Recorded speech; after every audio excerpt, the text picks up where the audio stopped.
Experimental therapy could save baby Charlie. An American doctor flew to London this week to assess whether an 11-month-old baby with a rare condition can be saved by an experimental medical treatment. Baby Charlie Gard has mitochondrial DNA depletion syndrome. He has been at the center of a legal battle after his parents refused to turn off his life support when doctors said no more could be done for him. Columbia University neuroscientist Michio Hirano says nucleoside bypass therapy has a 10% chance of improving Charlie's condition. Mitochondrial DNA depletion syndrome is caused by a gene mutation that prevents mitochondria from replacing damaged DNA. Nucleosides turn into nucleotides in the body, providing the missing components of DNA. Nucleoside bypass therapy provides the nucleosides needed to improve mitochondrial DNA. The treatment has been tested on mice, but only 18 human patients have tried it. All of those patients had a mutation in a different gene than Charlie does, so no one knows for sure if the treatment will work. Baby Charlie remains on life support as the legal wrangling continues. Say no to safe spaces on YouTube. Support TomoNews at patreon.com/TomoNews.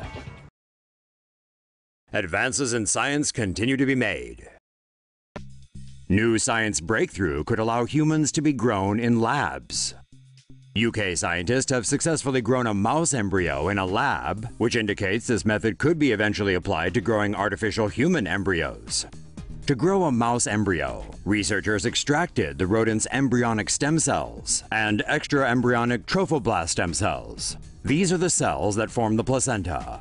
The two types of cells are mixed, placed on a 3D scaffold, then grown in a tank of chemicals that mimics the conditions inside the womb. The cells grew to form a structure that very closely resembled a natural mouse's embryo after 96 hours. The Francis Crick Institute in London was granted permission to genetically modify human embryos last year. This is the first time such a procedure has been approved by regulators anywhere in the world. Fetal pacemaker ready for human trials. Researchers at the University of Southern California first developed a micro pacemaker for fetuses 5 years ago, and the device is now ready for its first human trial. The fetal pacemaker is a slim cylinder with components that include a single transistor relaxation oscillator, an epoxy capsule, and a small lithium battery. The pacemaker is implanted into a fetus through a 3.8mm diameter insertion cannula. The battery is able to power the device for about a week. When the power runs low, a high-powered field generator can be used to generate a radio frequency magnetic field outside the body.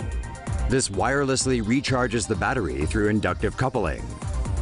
The device, which has been successfully tested in sheep fetuses in the past, was granted humanitarian use in 2015 by the FDA. Life-saving stroke treatment involves 3-foot-long wire. New medical technology implemented by British health authorities could save thousands of stroke victims from disability and death. A stroke generally occurs when blood flow to a part of the brain is blocked by a clot in the vein.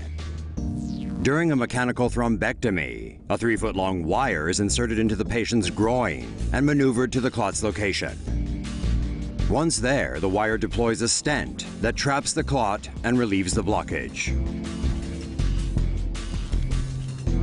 The treatment was only initially available in a handful of hospitals, but is now being rolled out across England.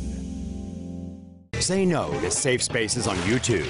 Support TomoNews at patreon.com/TomoNews. Gray hair and baldness may soon be a thing of the past. Scientists researching tumors may have accidentally found the cure for gray hair and baldness. Two proteins, KROX20 and stem cell factor, are responsible for hair loss and pigmentation in hair, respectively. Hair shafts turn white when stem cell factor is depleted from hair cells. Meanwhile, hair loss is observed when KROX20 is removed from hair cells. Researchers will continue to study whether the two proteins stop working as people get older, which also could help explain why people age in general.